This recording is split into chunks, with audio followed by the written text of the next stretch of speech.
friends, it's Gwen. Welcome back to my channel. Today's video is going to be my April reading vlog flashback to what I was reading in April of 2020. It is currently the 22nd of April and I am in the mood for some thrillers. I'm currently reading a thriller and then I have another thriller right afterwards that I want to read.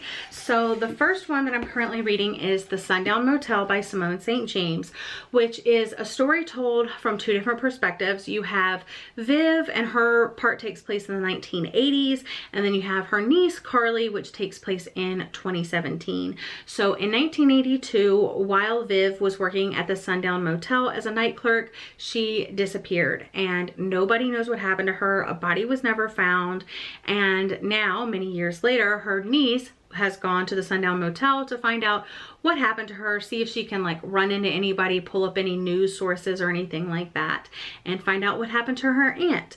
Unfortunately, I think this is going to be like an average rating, an average read, because while there's some parts that I'm enjoying, there's other parts that I'm not. I'm really into the spooky vibes of the Sundown Motel and just the town in general and the people that live there, and just the crazy things that I'm hearing about, like the disappearances, the murders, creepy guys and stuff like that. But the different perspectives between Viv and Carly feel very much the same to me.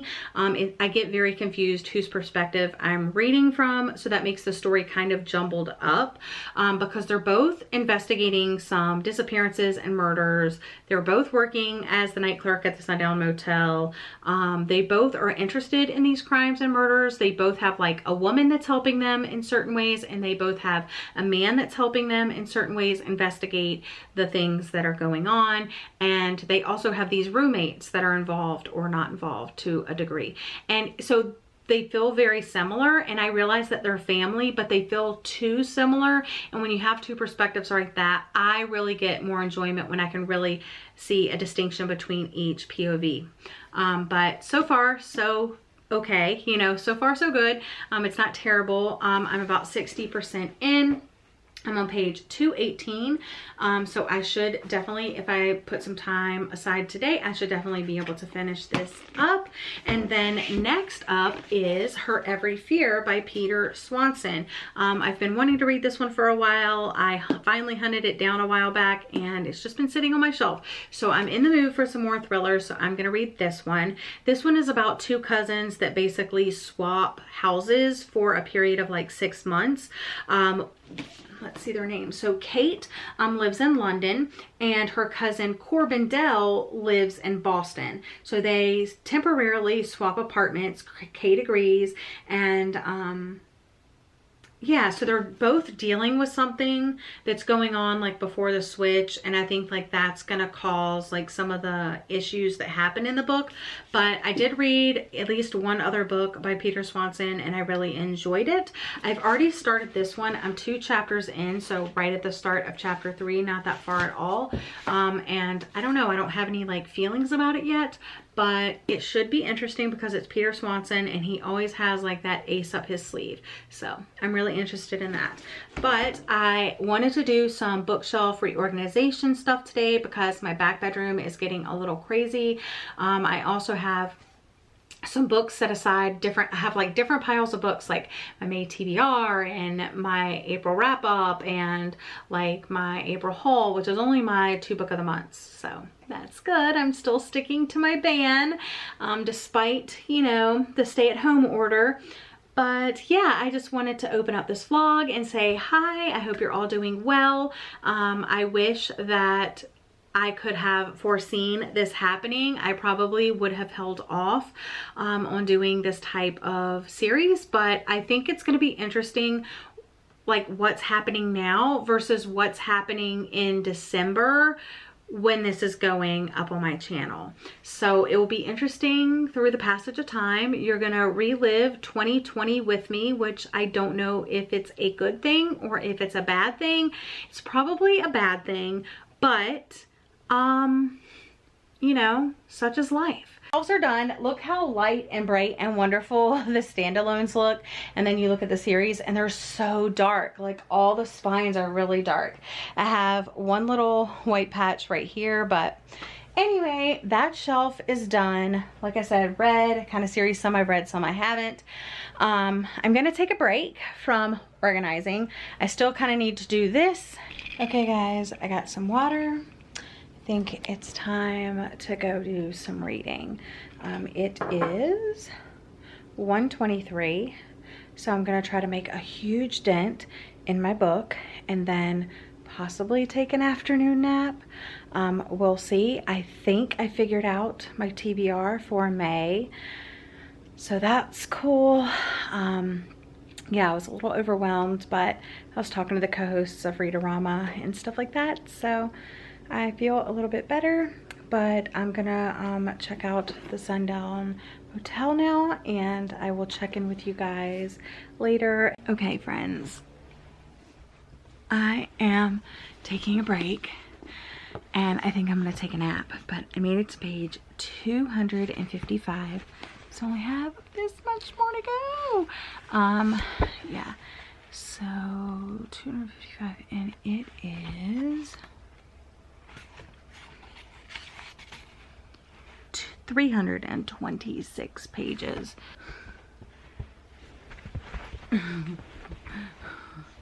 Ow! Hi, good girl. Look, right there.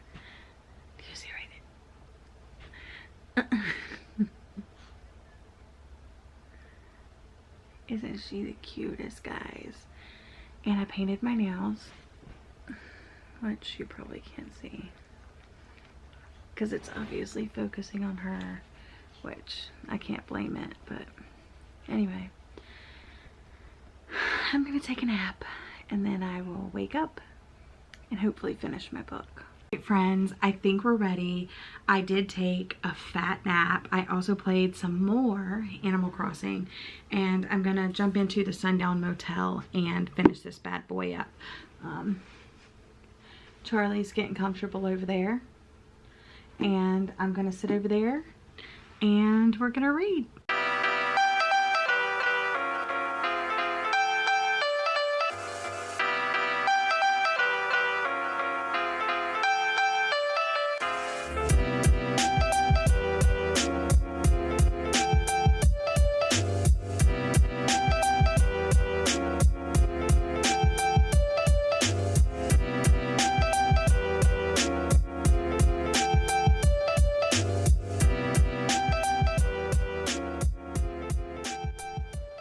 Update time. I finished the Sundown Motel and I am rating it 3 out of 5 stars. I will say that I stand behind everything that I said, that the two perspectives of Viv and Carly are very similar, and I have heard other readers and reviewers talk about that you're always waiting for the other character to catch up to what you already know from the other character. So yeah, I understand that completely and I agree. I will say that the ending was quite nice. I enjoyed the twists and turns and the direction that the story took, but I don't think it was enough to combat everything else that happened. The repetitious nature of the two different perspectives and the confusion while reading them because they were so similar. The voices of the characters were so similar. The setup for each character was very similar. Good morning, friends. It is Thursday, so I have the live show tonight, which I'm excited about because I actually get a lot of reading done during that, and by a lot I mean like 50 pages, but 50 to 60 pages depending. Yeah, and I get to chat with all of my friends, but I did manage to read about, well, I started to reread the first 2 chapters. I'm talking about Her Every Fear by Peter Swanson. I have it right here. I had read the first 2 chapters and then I said I was going to reread them because I went into I finished up like the Sundown Motel and stuff. But once I started reading it, I really remembered everything that happened. It kind of opens up with Kate she's in a taxi on her way to her cousin's apartment, and she's like having a panic attack, and I mean, relatable. And she gets to the apartment, the doorman's like, hey, so-and-so wanted to, like, you know, give you a tour or whatever. And that's when she sees the friend knocking on the neighbor's door saying like, oh, I don't know where she is or whatever. And so yeah, I remembered it, so I just went ahead and skipped over to the 3rd chapter, and I read the 3rd and 4th chapter, and I think, yeah, I stopped right there so I could go into chapter 5.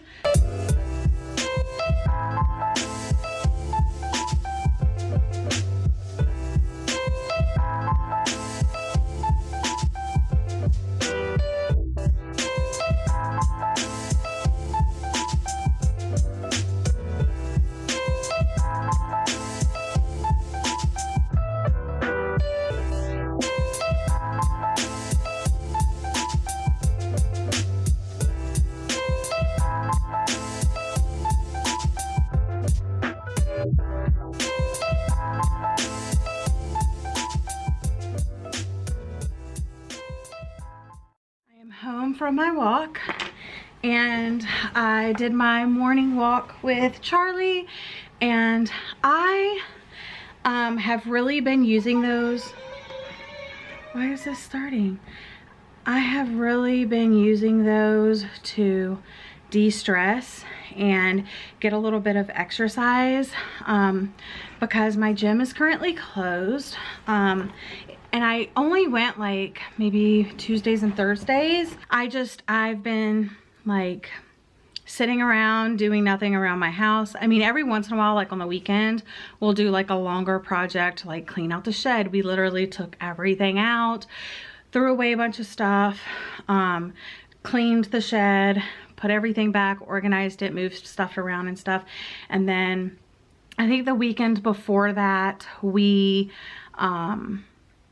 did a whole bunch of weeding, and like we weeded the side of our back there. I did by the shed. I did the front corner rose bush area. I did the front flower bed. But now we've had so much rain that weeds are just everywhere. And I'm like, I just did it. I've been not like totally just sitting on my butt the whole time, but a lot of times I am. I'm playing Animal Crossing, I'm reading, I'm on the computer, whether I'm watching YouTube videos, editing YouTube videos. And yeah, I just don't have much to do around the house, you know. So so my morning walks have been kind of my time to connect with my friends, listen to audiobooks, although I haven't done that a ton, but I plan to start doing that more. Good morning, friends. It is Friday and I'm here with a reading update. I actually didn't update you guys a lot on my reading yesterday, but to flash back to yesterday, it wasn't until like late afternoon, around like 3 o'clock, that I finally picked up my book, Her Every Fear by Peter Swanson, and I read about 20 pages before I took a long nap. It was like a couple hour nap, and then I woke up from that, and I had the live show, the Read with Friends live show. I just have so much fun with that. So yeah, anyway, I read 20 pages. I took a long nap. I woke up and read about 40 more pages, and that put me exactly at the 100-page mark before the live show. And then during the live show, I read 75 more pages. And then I read a couple of pages before I went to bed last night, and then I read a couple of pages while I was getting myself ready. I'm currently on page 194. Let's input that into Goodreads and I will let you know the percentage. Yeah, I was on 177 last night and I am on page 194 now. that is 58% of the way through, and it's actually going fairly quickly, so I will probably finish this today. If not today, then definitely tomorrow. My goal is today, but we shall see, because I have a video that I want to film to go up tomorrow, and it's going to be about trigger warnings and content warnings, and then I have to edit that and get all the, like, the thumbnail and all of the things ready for it. But yeah, I had a lot of fun on the live show, got a lot of reading done, talked to my friends, which was amazing. And it's kind of rainy and gloomy here today, but there's like a break in the clouds and the sun is trying its best to come out. But yeah, I'm really enjoying this so far. The first 100 pages follows Kate and like her experience in Boston and the neighbor with the mysterious death and a little bit of Kate's backstory with her ex, which is tragic. And then, yeah, Peter Swanson really goes there, you guys. And then at the 100-page mark, like right when I started the live show, it started Corbin's, a couple of chapters of Corbin and his time in London and his backstory and stuff like that. And it was very, very interesting. Again, Swanson is not afraid to go there. So yeah, now we are finished with Corbin's part, but we kind of are able to start piecing things together as readers.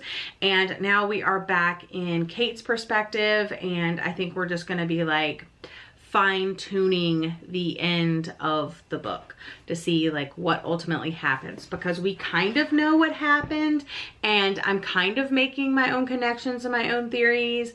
But Peter Swanson has a way of surprising you, so we shall see. But yeah, the only thing I have to do today is give my dog her heartworm medicine, film my video. I want to play some Animal Crossing, of course, and read. So that is my goal. Hello, hello. I am here with my final update. I just finished reading For Every Fear by Peter Swanson. I'm putting on the dust jacket so I can show you. I just finished reading this. I'm rating it 3 out of 5 stars because it was pretty predictable and there were no huge twists. I do like how the story was told. Like, you do get several different perspectives, but it's not like it switches back and forth. There's like chunks. It's like Kate and then her cousin and then Kate, and then there's like another perspective as well and stuff. Yeah, it was good. It was a good thriller. I think this is a good beginning thriller. Like, if you're a beginner in thrillers, you'll enjoy this. But if you've read a lot of thrillers, you're probably going to see a lot of the twists coming. And it didn't seem very twisty to me because, like, it was pretty up front. Like, this is what happened. Like, once you knew, you're like, oh, this is what's going on. So it didn't really hide anything from the reader, and I kind of like that in thrillers when it like keeps me guessing, and this one didn't. But the writing was good and the characters were interesting and I liked the ending, and yeah, I'll definitely pick up Peter Swanson in the future. But that wraps up this April flashback reading vlog. I managed to finish both the Sundown Motel and Her Every Fear, and both of them ended up being 3 out of 5 stars. So if you're looking for beginner thrillers, I think you could pick up and enjoy both. I would say pick this one over Sundown Motel because the Sundown Motel felt a bit repetitive to me. This was not repetitive, it was just predictable. But like I said, if you haven't read a lot of thrillers, like, this may not be as predictable to you. But anyway, that's all for my reading in April, and I will continue this for the rest of the month. And yeah, you'll see me reading throughout the rest of the year. Every other day I'm posting a vlog of reading from earlier in the year. But that's all for today's video. Thank you so much for joining me. I hope you're all having a lovely day or night, and I'll see you guys again soon. Bye.